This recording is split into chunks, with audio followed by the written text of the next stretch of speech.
संन्यासम कर्मणाम कृष्णो पुनर्योगम च संससी यच्छ्रेय एतयोरेकम तन्मे ब्रूहि सुनिश्चितम।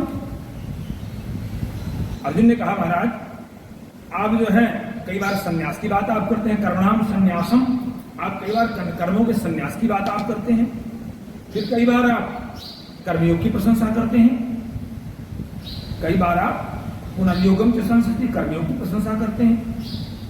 आखिर एतत् श्रेय एतयोरेकम, इन दोनों में श्रेयस्कर कौन है? इन दोनों में श्रेयस्कर कौन है, मतलब कल्याणकारक कौन है? शब्द सुनिए, श्रेय शब्द लिखा है, श्रेय, श्रेय माने कल्याणकारक। कहते हैं इनमें दोनों में से कल्याणकारक कौन है? ये जो निश्चित हो बताइए। कल्याण बहुत बड़ा शब्द है, बहुत बड़ा शब्द है, पूरा लौकिक पारलौकिक पूरी तरह से हितकारक है, हर तरह से। भगवान कहते हैं संन्यासा कर्मयोगस्य निःश्रेयस्करावुभौ तयोस्ति कर्म संन्यासात् कर्मयोगो विशिष्यते। भगवान कहते हैं देखो, अर्जुन ने पूछ लिया श्रेय की बात, तो भगवान ने और एक ठो जोड़ दिया, उसमें नि उपसर्ग जोड़ दिया। देखिए निःश्रेयस्करावुभौ, भगवान ने कह दिया कि चाहे कर्म संन्यास की बात हो और चाहे कर्मयोग की बात हो, दोनों कल्याणकारक नहीं, निश्चित कल्याणकारक। नी जोड़ दिया, उपसर्ग है ना नी, तो नी उपसर्ग ने निश्चित कल्याणकारक है। तुम कल्याण की बात करते हो, लेकिन उन दोनों में कर्मयोग सुगम है। कर्मयोग कर्म संन्यास की अपेक्षा कर्मयोग सुगम है। आपके दोनों काम होते चले जाएंगे, आपका लोक भी सत्ता जाएगा, परलोक भी सत्ता जाएगा। कितनी अच्छी बात कही उन्होंने।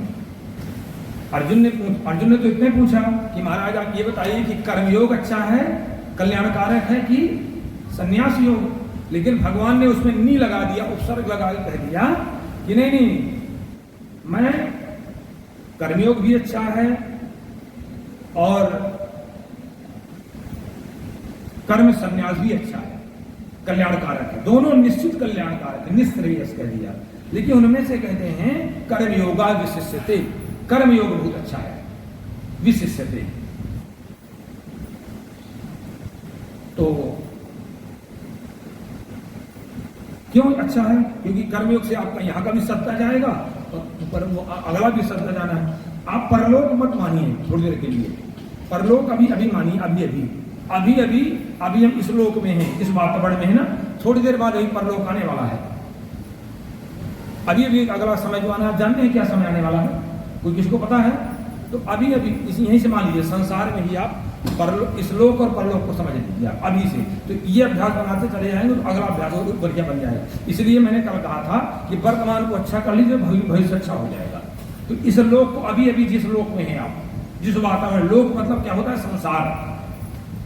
लोक माने होता है प्राणी, संसार। जिस संसार में है आप, उसको अभी आप अच्छा कर दीजिए, बस अगला आपका बहुत अच्छा होने वाला है। और यही क्रिया हमेशा चलती रहती, कभी खत्म नहीं होती।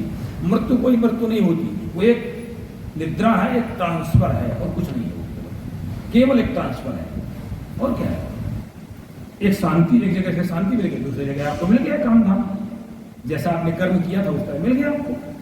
ठीक है, तो अब भगवान कहते हैं कर्मयोग। देखिए सुनिए कितना अच्छा कहते हैं, आपको इतना सुंदर जानकारी मिलेगी, बहुत अच्छा अध्याय है कर्मयोग। भगवान कहते हैं कर्मयोग अच्छा है। कि कहते हैं सन्यासी किसे कहते हैं? भगवान जो कपड़ा रंग के बैठ जाए नहीं, भगवान कहते हैं ये आसनित सन्यासी यो न द्वेष्ट न कांक्षति निर्द्वंदो ही महाबाहो सुखम बंधात् मुच्यते।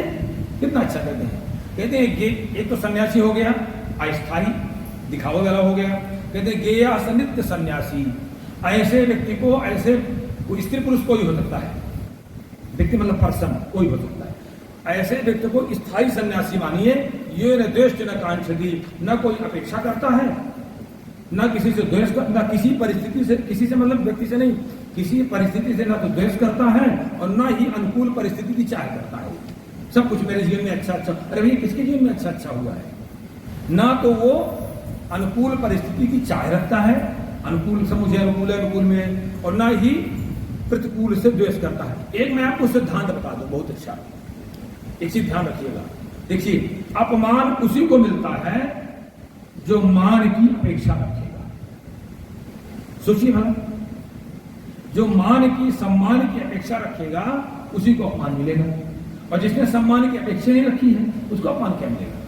सोचो, हम गए हमको पानी, अरे वो अपने काम में बिजी है, आपको ये सब सामान्य, हम गए पानी के लिए नहीं पूछा, हमें बैठने के लिए नहीं कहा, हमसे राम राम नहीं किया, आप सम्मान लेके गए ना, तो आपने ही अनुभव किया ना अपमान को, कि किसी ने अनुभव कराया, स्वयं अनुभव किया ना, कि किसी ने अनुभव कराया, आपने स्वयं अनुभव किया। देख लीजिए कितना अध्यात्म गहरा है। जो सम्मान की इच्छा रखेगा उसी को अपमान मिलता है, जो सुख की अपेक्षा रखेगा उसी को दुख मिलेगा। बस देखिए, आप लगे गए, ये हमारी इतनी सेवा कर देगा, हमको यहाँ से ये इतनी लाइट रहेगी, ये रहेगा, वो रहेगा, इतने सुख आपको नहीं मिला, तो आपको दुख हो किसी देने आया क्या? कोई दुख, आप ही अपना एक लोक तैयार करके गए थे, आप खाका तैयार करके आप ही गए थे ना, मेरा विवाह हो जाएगा, ऐसा ऐसा ऐसा ऐसा, पहले से आपने ही खाका तैयार किया था ना, किसी दूसरे तैयार किया था क्या? किस तरह का ऐसा होगा, ऐसे मेरा रिश्तेदारी होगी, ऐसा होगा, वो नहीं मिला, तो ये किसने तैयार किया था?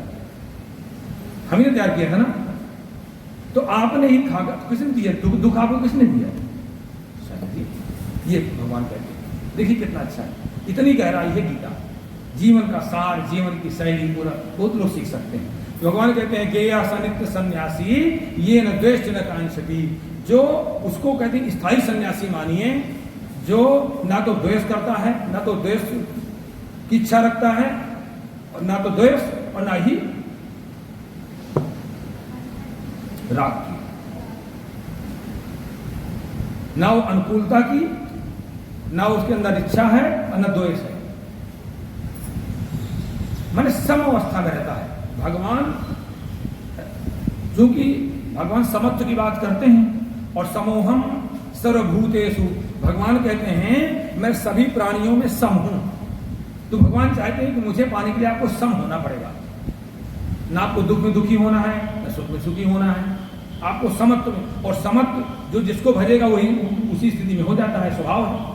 आप राक्षस को भजिए, आपको दिन रावण भजिए, देखिए रावण हो जाएगा, करके देख लीजिए। किसी व्यक्ति का ऐसे राक्षस व्यक्ति का ध्यान ही करके देख लीजिए कुछ दिन तक वाले, आप ऐसे हो जाएंगे संसार के में। तो इसी तरह जो जिसको भजेगा, आप भगवान राम को भजेंगे तो आप हो जाएंगे, क्योंकि भगवान राम अपने आप में सम है, अपने आप में सम है। समोहम सर्वभूतेषु, वो समत्व को, तो इसीलिए भजन की बात की गई। तो निर्द्वंदो, उसका क्या मिलता है? निर्द्वंदो ही महाबाहो सुखम बंधात् प्रमुच्यते। भगवान कहते हैं जो ना तो द्वेष करता है ना इच्छा करता है, तो कहते हैं ऐसा व्यक्ति निर्द्वंद रहता है। एक ऐसा व्यक्ति को न दुख मिलता है न सुख मिलता है, न उसको मान मिलता है न अपमान मिलता है, न उसको हार होती है न जीत होती है, न उसको हानि होती है न उसको लाभ होता है, एकदम निर्द्वंद रहता है वो। जो आप विचार करिएगा, जो व्यक्ति लाभ की अपेक्षा करेगा उसी को हानि होगी। इतना बैठ गया सोया बैठ गया अभी दुकानदारी में, इतना मुझे लाभ होगा, हानि उसी को तो महसूस हुई जिसने मान के बैठ गया था, जिसने जीवन में अपने आंकलन कर लिया था मुझे इतना लाभ होना चाहिए, तो हानि उसी को तो हुई, उसने बाकी किसको होनी थी। भगवान कहते हैं ऐसे व्यक्ति निर्द्वंद रहता है, सुखम बंधात् प्रमुच्यते, ऐसा व्यक्ति सुख से बंधन मुक्त रहता है, कोई बंधन उसको नहीं डालता है, कुछ भी नहीं डालता है।